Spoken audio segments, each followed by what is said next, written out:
que ta promotion et ta reconnaissance personnelle en deviennent très secondaires. Nous avons souhaité, sans doute tardivement et modestement, avec Christophe Girbe, président de l'OMS, contribuer à rétablir un certain équilibre dans une reconnaissance qui est celle de tous les bénévoles et responsables présents ici ce soir. Gonzague, tu es avant tout un sportif accompli. Le rugby, 3 quarts aile gauche, car tu es gaucher, ce qui est le signe d'un caractère affirmé, à table, le handball, le tennis et le tennis de table, et surtout la voile. La voile en compétition, en dériveur, au niveau national, puis la voile en croisière avec une traversée de l'Atlantique, en 2006, sur ton bateau, avec 4 équipiers, et tous les amoureux de la mer le savent bien, qui en fait partie. Il s'agit toujours d'une aventure sportive et humaine, risquée, et même parfois hors du commun. En même temps, Gonzague, et certainement avec une certaine synergie, tu es chef d'entreprise d'une PME de 30 personnes. Et nous savons ici à quel point notre pays a besoin de ce type d'entreprise qui contribue au premier rang à la création de richesses pour tous et au maintien de l'emploi. Nous savons également que cette responsabilité ne constitue certainement pas qu'un long fleuve tranquille. Cependant, le plus important est l'aventure que tu partages avec ton épouse Sophie.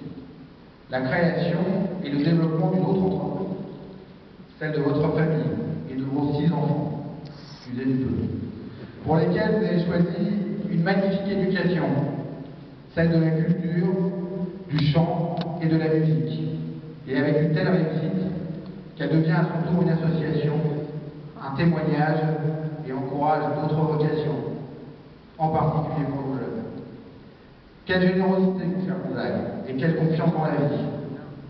Tu illustres à merveille la phrase célèbre de Jean-Paul II, n'ayez pas peur. Avec cette vie déjà bien remplie, qui en contenterait beaucoup, tu as souhaité pourtant servir encore. Et pour cela, tu t'es engagé dans le bénévolat sportif depuis 1985, il y a 26 ans, au Cercle féminin de Paris, cercle mixte, comme son nom ne l'indique pas, que tu n'as plus quitté depuis, la fidélité n'étant pas la moindre des égalités. À la demande de Jean-Michel Larget, et sous la présidence de Geneviève Brun, 2 éminents anciens de l'OMS, tu as gravi les échelons des responsabilités au CFP.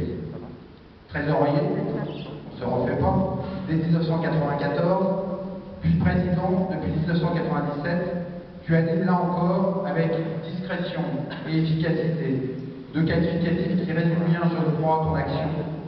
Ce cercle sportif historique de notre arrondissement, fort de plus de 1000 adhérents.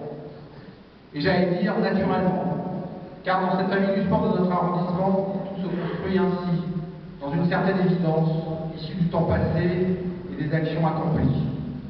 Tu as connu les amicales pressions de l'OMS du 16e, et sans doute, d'ailleurs, du président Pierre Gaborio. L'OMS qui, en permanence, recrute les plus dévoués, les plus efficaces, mais les plus disponibles aussi, mon cher Christophe, pour les permettre de continuer, et je n'ose pas le dire, d'amplifier son action. Alors, après le départ d'Armel Monnier, qui déjà représentait le CFP au comité directeur de l'OMS, était devenu en 2002 trésorier, une époque difficile pour les OMS à Paris, je pense que tu n'as pas oublié, mon cher Serge, et je tiens à dire qu'Armel avait alors totalement modernisé et revu la fonction. Après la disparition du trésorier historique de l'OMS, plus de 20 années de dévouement, Albert Villemain, avec lequel, mon cher Gonzague, je me permets de dire que tu partages beaucoup de qualités et de valeurs. Puis Christophe Girbe, notre actuel président, accepta cette charge, la développa encore avec toute la force de sa rigueur et devint naturellement président en 2008, où tu le remplaças de manière inévitable comme trésorier.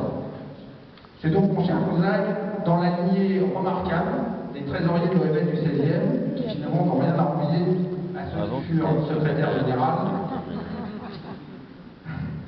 que tu œuvres aujourd'hui, comme tu le dis, avec humilité, à la gestion aussi bien des succès que des échecs, avec nous tous ici, c'est-à-dire avec le sport, avec les jeunes, avec les bénévoles, avec les clubs et les cercles de notre magnifique 16e arrondissement.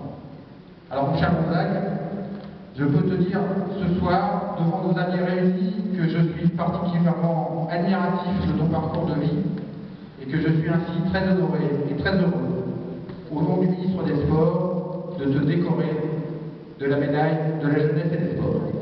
Bravo.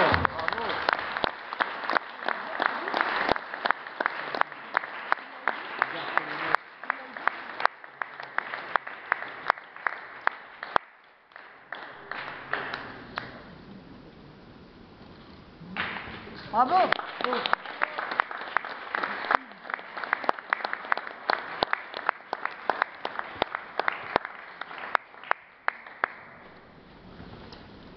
Un grand merci, Yves.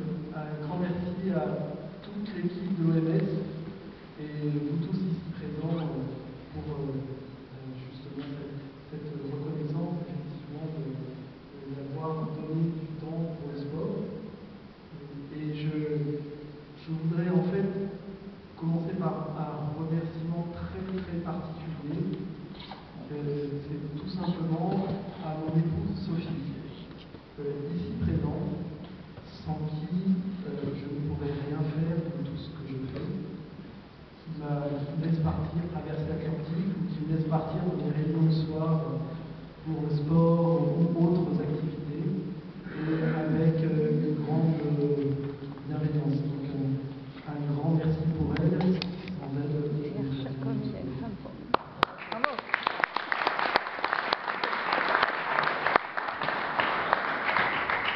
merci à tous mes enfants qui sont là ce soir. Tout simplement, un grand merci d'avoir bien voulu juste honorer un tout petit peu votre papa ce soir. Ça me va à moi.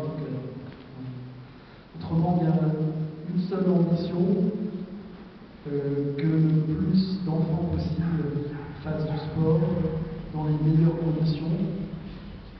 L'ensemble des personnes réunies ici au sein de l'OMS, avec l'ensemble aussi de toutes les forces vives et toute la volonté, font en sorte que cela puisse se faire.